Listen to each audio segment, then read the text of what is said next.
Now for variable के map. तो आप इसमें देख सकते हैं जैसे कि हमारे पास में क्या बोला क्वेश्चन में, design an and gate circuit for the function F equal to summation M 0 1 2 5 8 10 12 7 and 15। तो आप देख सकते हैं आपके जो सबसे बड़ा नंबर है वो 15 है, या अगर आप मिन टर्म भी अगर देखा है 12 है, तो इसके लिए आपको 4 बिट की जरूरत पड़ेगी। So it is the question of for variable के मैप। तो फोर वेरिएबल के मैप है तो हमको 4 बिट के हिसाब से कॉम्बिनेशन लेना पड़ेगा। तो यहाँ पर फॉर एग्जांपल हमने 4 लेटर कंसिडर किए ABCD, तो you can consider any letter, ठीक है, ABCD XYZ जो भी आपको लेना है सकते हैं। ठीक है, तो हम 4 वेरिएबल लेंगे ABCD। ठीक है, जिस तरह पे देखो 3 वेरिएबल के मैप में यहाँ पर सिर्फ सिंगल था, तो यहाँ पर दो ही कॉम्बिनेशन है, 0 और 1 1। यहाँ पर देखो दो वेरिएबल थे, तो यहाँ पर 4 कॉम्बिनेशन बने, 0 0 0 1 1 1 0। बिल्कुल उसी तरह अब देखो, क्योंकि हमारा ये फोर वेरिएबल है, तो यहाँ पर AB है, यहाँ पे CD, यहाँ पर 2 वेरिएबल है, यहाँ पे भी 2 वेरिएबल है, तो यहाँ पर भी हम जो कोडिंग करेंगे वो कौन सी रहेंगी आपकी, ग्रे कोडिंग रहेंगी, मतलब 0 0 0 1 1 1 और 10। उसी तरह से 0 0 0 1 1 1 और 10।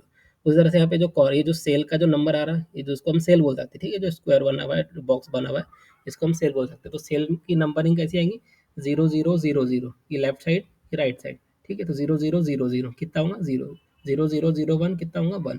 0 0 1 1 मतलब 3। 0 0 1 0 मतलब 2। उसी तरह से 0 1 0 0 मतलब 4। 0 1 0 1 मतलब 5। 0 1 1 1 मतलब 7। 0 1 1 0 मतलब 6। ठीक है, 1 1 1 0 0 मतलब 12। 1 1 0 1 मतलब 13। 1 1 1 1 मतलब 15। 1 1 1 0 मतलब 14। 1 0 0 0 मतलब 8। 1 0 0 1 मतलब 9। 1 0 1 1 मतलब 11। और ये 1 0 1 0 मतलब 10। तो इस तरह से ये सेल की नंबरिंग हो जाएंगी। ना, तो ये क्वेश्चन में क्या बोला है, कहाँ कहाँ पे ये समेशन एम, इसका मतलब क्या रहेगा, इन जगह पे आपके फंक्शन की वैल्यू क्या है, 1। ठीक है, तो नैंड गेट सर्किट बनाने का बोला और उसने क्वेश्चन में समेशन एम दिया, तो इन जगह पर आपके फंक्शन की वैल्यू क्या रहेंगी, 1 रहेंगी। तो 0 पे 1 है, 1 पे 1 है, 2 पे 1 है, 8 पे 1 है, 10 पे भी 1 है, 12 पे 1 है। ठीक है, और 7 और 15 पे क्या है, डोंट केयर है। ठीक है, तो देखो यहाँ पर सबसे पहले मैंने देखो एक पॉसिबिलिटी बनाया है। देखो आप देख सकते हैं पे चारों कॉर्नर पे 1 1 1 है, तो 4 1 है, तो इन 4 1 की हम ग्रुपिंग कर सकते हैं।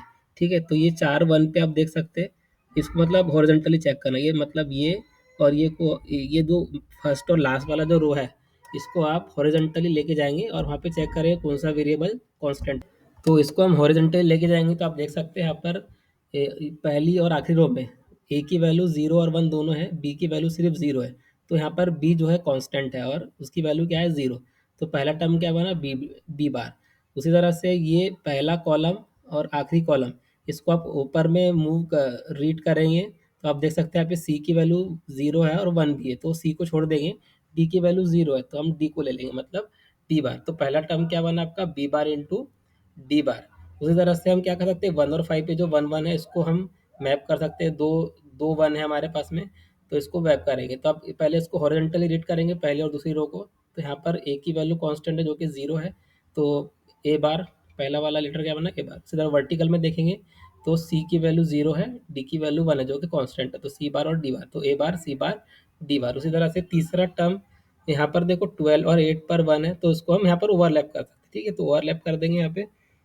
तो देखेंगे अब यहाँ पर 1, ए की वैल्यू 1 है जो कि कांस्टेंट है, तो ए आया, ऊपर ले जाएंगे तो सी की वैल्यू 0 है, डी की वैल्यू भी 0, तो सी बार डी बार।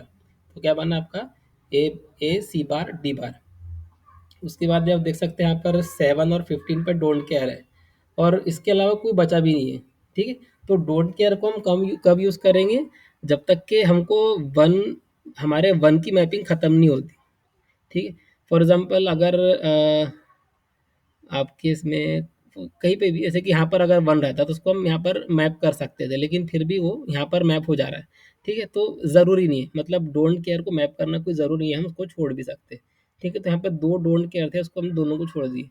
ठीक है, तो अब ये तीनों जो टर्म मिले हमको, बी बार डी बार, ए बार सी बार डी, और ए सी बार डी बार, तो ये तीनों को हम ऐड कर देंगे, तो हमको फंक्शन की मिनिमम जो वैल्यू थी वो मिल जाएंगी। ठीक है, तो इसके आप सब सर्किट बना लेंगे। मतलब नैंड गेट के पहले इनपुट में क्या रहेगा, बी बार डी बार, दूसरे इनपुट में क्या रहेगा, ए बार सी बार डी, तीसरे इनपुट में क्या रहेगा, ए सी बार डी बार, और उसके बाद में हम एक नैंड गेट बना देंगे। तो मैंने सर्किट तो बनाया नहीं है, तो बहुत ही आसान है। ठीक है, इसके ऊपर में हम देख चुके कितनी बार। ठीक है, ये दूसरा क्वेश्चन है, draw design and gate circuit, समझ लो प्रैक्टिस के लिए। ठीक है, तो यहाँ पर एफ की वैल्यू क्या है, 0 1 5 9 12 पे 1 है, और 3 7 11 15 पे डोंट केयर है। तो आप इस तरह से देख सकते हैं, मैपिंग किया हुआ है। ठीक है, तो ये ए बार डी है आपका। देखो इस तरह से भी हम मैपिंग कर सकते हैं, मतलब पहली रो और आखिरी रो में जो दो है तो वो चार बन रहे, तो चार को हम मैप इस तरह भी कर सकते हैं। मतलब ये 1 3 और 9 11, 1 3 और 9 11। ठीक है, 1 3 और 9 11 को हम मैपिंग कर सकते हैं। तो यहाँ पर हॉरिजॉन्टली इसको रीड करेंगे तो यहाँ पर बी की वैल्यू कांस्टेंट है जो कि 0 है, तो बी बार आया। वर्टिकली चेक करेंगे तो डी की वैल्यू 1 है, तो डी लिखेंगे डायरेक्टली, तो बी बार डी। ठीक है, उसी तरह से ये यहाँ पर ये इसको सिंगल करना पड़ेगा, क्योंकि इसके आजू बाजू कोई वन भी नहीं है, डोंट केयर भी नहीं है, तो इसको सिंगल करना पड़ेगा, तो ए B C bar D bar. उसी तरह से ये क्या बना आपका, ए बार बी बार सी बार, और यहाँ पर आपका ये 1 3 5 7 पे ए बार डी। तो ये तीनों मिन टर्म को आप ऐड कर देंगे, तो आपको ये आपका नैंड गेट का सर्किट बन जाएगा। ठीक है, तो ये A B C bar D पहले नैंड गेट के इनपुट पे, दूसरे के इस पे ए बार बी बार सी बार, तीसरे पे ए बी बार डी, तीसरे चौथे पे ए बार डी, और ये सब के आउटपुट को हम लगा देंगे चार इनपुट वाले नैंड गेट के इनपुट में, और हमको मिल जाएगा एफ।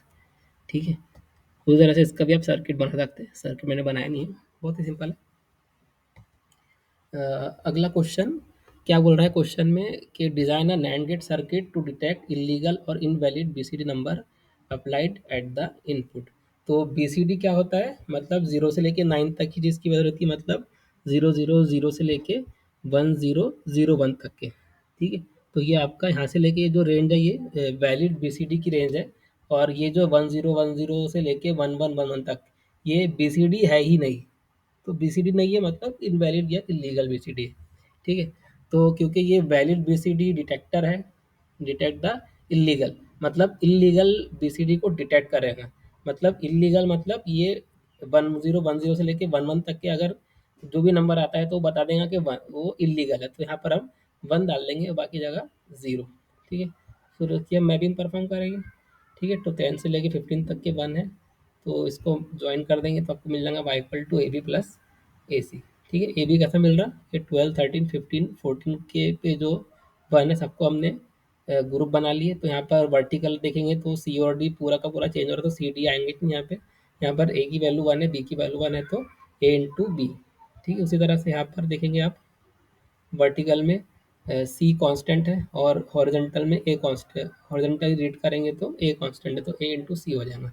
तो वाई इक्वल टू क्या मिल जाएगा, ए बी प्लस ए सी। तो ये दोनों को हम ए बी को पहले नैंड गेट के इनपुट पर लगाएंगे, ए सी को दूसरे नैंड गेट के इनपुट पर लगाएंगे, और इनके आउटपुट को तीसरे वाले नैंड गेट के इनपुट में लगा देंगे, तो आपको मिल जाएगा इलीगल बीसीडी डिटेक्टर। ठीक है, एक और क्वेश्चन हम कर लेते हैं। ठीक है, क्वेश्चन में क्या बोला, design a code converter to convert 4 bit BCD into corresponding excess 3 code. तो 4 बिट बीसीडी को हम एक्सेस 3 कोड में कन्वर्टर बनाएंगे, जो कि बीसीडी 4 बिट बीसीडी को एक्सेस 3 कोड में कन्वर्ट करेगा। तो 3 बिट 4 बिट का बीसीडी कैसा कहाँ से कहाँ तक रहता है, वो 0 0 0 से लेके 1001 तक के। ठीक है, तो 0 0 0 0 0 1 0 1 0 0 1 0 0 1 0 1 एंड सो ऑन 1001, तो ये टोटल 9 है। ठीक है, इसके नीचे कोई बीसीडी रहता नहीं। ठीक है, क्योंकि इनवैलिड है, वो रहती बीसीडी नहीं है, वो 10 0 1 0 से लेके 11 तक के जो है वो सिर्फ बाइनरी है, बीसीडी नहीं है, तो हम उसको लेंगे भी नहीं। ठीक है, उसके बाद में हम 4 बिट इक्विवेलेंट एक्सेस 3 कोड बनाएंगे। एक्सेस 3 कोड हम ऑलरेडी देख चुके हैं। ठीक है, अगर उसमें हम बीसीडी में अगर हम जीरो या बाइनरी में अगर हम 0 1 1 ऐड करते हैं तो हमको क्या मिलता है, एक्सेस 3 कोड मिलता है।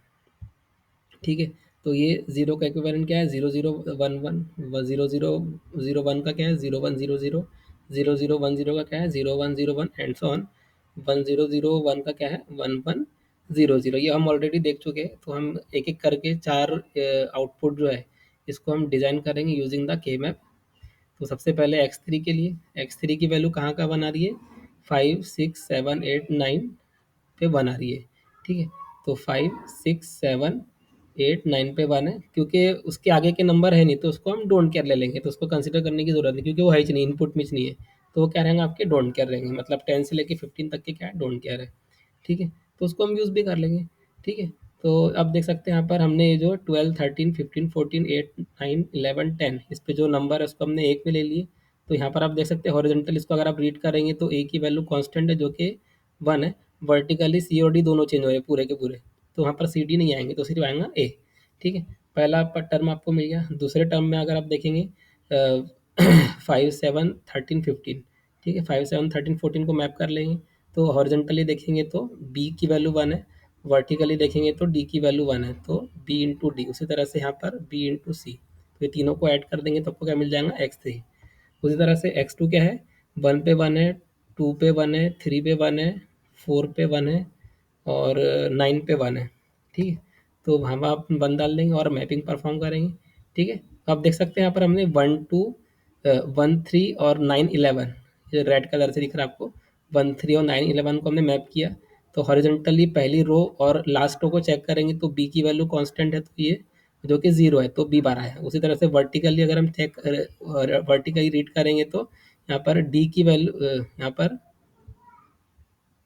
डी की वैल्यू कांस्टेंट है, ठीक है, जो कि 1 है, तो बी बार इंटू डी। उसी तरह से ये ग्रीन कलर का जो आपको दिख रहा है इसको भी हमने फर्स्ट रो और सेकंड लास्ट रो के रो में से हमने मैप किया है, तो ये मिल जाएगा आपको बी बार इंटू सी। सो इसी तरह से हमें बी सी बार डी बार, ठीक है, तो आपको मिल जाएगा x2। उसी तरह से x3 x1 की वैल्यू कहाँ का 1 है, 0 पे 1 है, 3 पे 1 है, 4 पे 1 है, 7 और 8 पे 1 है, ठीक है? तो वहाँ पे वहाँ वहाँ 1 डाल देंगे और बाकी जो 10 से 15 है वो डोंट केयर रहेंगे, ठीक है ना? उसको मैप करेंगे, ठीक है? तो ये पहला वाला कॉलम दिख रहा है, तो हॉरिजॉन्टली तो सभी चेंज हो जा रहे हैं, ए और बी दोनों चेंज हो रहे हैं। वर्टिकली देखेंगे तो सी और डी कांस्टेंट है जो कि 0 0, तो क्या मिल जाएगा आपको, सी बार इंटू डी बार। उसी तरह से यहाँ पर ये भी हॉरिजॉन्टली ए और बी दोनों चेंज हो रहे हैं, वर्टिकली देखेंगे तो सी डी कॉन्स्टेंट जो कि 1 1 है, तो सी डी, ठीक है? तो आपको क्या मिल जाएगा, x1 equal to C bar D bar plus C into D. अभी आप इधर देख सकते हैं यहाँ पे x0 जो है और d, ठीक है? तो ये देखो आप देख सकते हैं जहाँ पर d0 है, x0 1 है, d1 है, तो x0 हर जगह पे, एक दो जगह नहीं, ठीक है? हर जगह अगर ऐसा आ रहा है तभी आप लेंगे x0 इक्वल टू d1। अगर आपको कन्फ्यूजन होता है तो आप क्या करेंगे, सिंपल के मैप बनाएंगे, ठीक है? के मैप बनाएंगे तब भी आपको x0 इक्वल इस केस में x0 इक्वल टू, ठीक है, हर केस में आपको x0 इक्वल टू डी बार नहीं मिलेगा, अभी आपको डी बार मिल रहा है, ठीक है? हो सकता है कि कुछ और सर्किट में कुछ और वैल्यू है, ठीक है? तो अब उस टाइम के मैप यूज़ करना, ठीक है? तो यहाँ पर देख सकते हैं ऑल्टरनेट 0 1 0 1 है और यहाँ पर ऑल्टरनेट 1 0 1 0 है। तो आपको देख के समझ सकते हैं कि x0 इक्वल टू डी बार हो रहा है। अगर आपको नहीं समझ में आ रहा है ये, तो आप के मैप बनाइए, उसमें आपको definitely x0 equal to D bar मिलेगा। तो हमको चारों आउटपुट मिल गए, x3 x2 x1 और x0, ठीक है? अब ये तीनों चारों सर्किट को हम एक साथ कलेक्ट कर लेंगे तो हमारा को क्या मिल जाएगा, BCD2 XS3 कोड कन्वर्टर, ठीक है? तो ये BCD2 XS3 कोड कन्वर्टर है, ठीक है? एक और क्वेश्चन हम कर लेते हैं, ठीक है, जिसमें क्या बोल रहा है वो, design and gate circuit which will multiply two numbers A1 A0 and B1 B0। तो ये मल्टीप्लायर सर्किट है, तो जो चार इनपुट दो इनपुट लेंगे 2 बिट वाले, A1 A0 और B1 B0। तो ये 0 0 0 0 0 मतलब ये चार कॉम्बिनेशन, तो 16 बिट बन जाएंगे। तो देखो ये इससे मल्टीप्लाई हो रहा है, A1 A0 से मल्टीप्लाई, तो यहाँ पे हमने डेसिमल इक्विवेलेंट भी लिखे, ठीक है? ए का यहाँ पर 0 0 का ए में क्या है, A1 A0 में ए जो है इसका बाइनरी का डेसिमल इक्विवेलेंट, ठीक है? और ये B1 B0 में बी जो है वो ए B1 B0 का डेसिमल इक्विवेलेंट, और यहाँ पे जो रिजल्ट आपको मिल रहा है सी, जो जो प्रोडक्ट है जो कि, तो सी जो कि प्रोडक्ट है वो इन दोनों का इक्विवेलेंट डेसिमल। तो यहाँ पर पहले हम बाइनरी इक्विवेलेंट लिख लेंगे ए और बी का। तो 0 0 0 होता है, 0 0 0 होता है, यहाँ पे 0 0 0 0 1 यहाँ पर 1 है, ठीक है? 0 0 यहाँ पर 0 1 0 यहाँ पे 2 है, ये 0 0 0 1 1 3, ठीक है? उसी तरह से 1 into 0 1 into 1 1 into 2 1 into 3 2 into 0, 2 into 1, 2 into 2, 2 into 3, 4 into 3 into 0, 3 into 1, 3 into 2 और 3 into 3। ठीक है, अब ये जो हमको सी जो मिला, आप देख सकते हैं यहाँ पे जो सबसे बड़ा नंबर है वो 9 है। ठीक है, तो इसके लिए मुझे क्या करना पड़ेगा, 4 बिट का आउटपुट बनाना पड़ेगा। 4 बिट का आउटपुट बनाना पड़ेगा, जो कि जिसमें क्या रहेंगे C3, C2, C1, 0। ठीक है, सबसे पहले चेक करेंगे सबसे बड़ा नंबर कौन सा है। हमने ऑलरेडी ये स्क्वायरिंग सर्किट वाला देख चुके हैं, 3 बिट वाला। तो ये क्योंकि 9 सबसे बड़ा नंबर है और 9 के लिए आपको कितने बिट लगते हैं, 4 बिट लगते हैं। तो हम 4 बिट का आउटपुट बनाएंगे C3, C2, C1, 0, और हम एक एक करके चारों आउटपुट को डिज़ाइन करेंगे। ठीक है, तो आप देख सकते हैं यहाँ पे C3 की वैल्यू एक ही जगह 1 है, जहाँ पर जो कि 15 है। ये 1111 है, तो 1111 पे C3 की वैल्यू 1 है, तो A1 A0 B1 B0 ये तीनों का मल्टीप्लाई होगा तो आपको C3 मिलेगा। उसी तरह से C2 आप देखेंगे कहाँ पे बना रहा है, 10 पे बना रहा है। ठीक है, 11 पे बना रहा है और 14 पे बना रहा है। तो 10, 11 और 14। ठीक है, तो ये आपका मिल जाएगा, ये आउटपुट मिल जाएगा। उसी तरह से आप देख सकते हैं C1 कहाँ पे बना रहा है, 0110 मतलब 6। ये 7 पे बना है, ये 9 पे बना है, ये 11 पे बना है, 13 14 पे बना है। ठीक है, तो ये इस तरह से आप मैप कर लेंगे इसको, तो आपको C1 क्या मिल जाएगा, इस सबका एडिशन मिल जाएगा।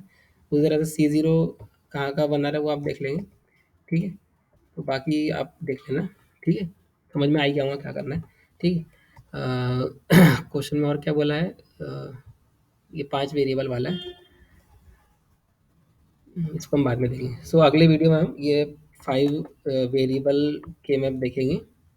यहाँ तक वीडियो देखने के लिए आपका बहुत बहुत शुक्रिया, धन्यवाद। अगर आपको मेरा वीडियो अच्छा लगा है तो आप इसको लाइक कीजिए, और अगर अपने चैनल को अभी तक सब्सक्राइब नहीं किया है तो सब्सक्राइब कीजिए और बेल आइकन पर टैप कीजिए। Thank you.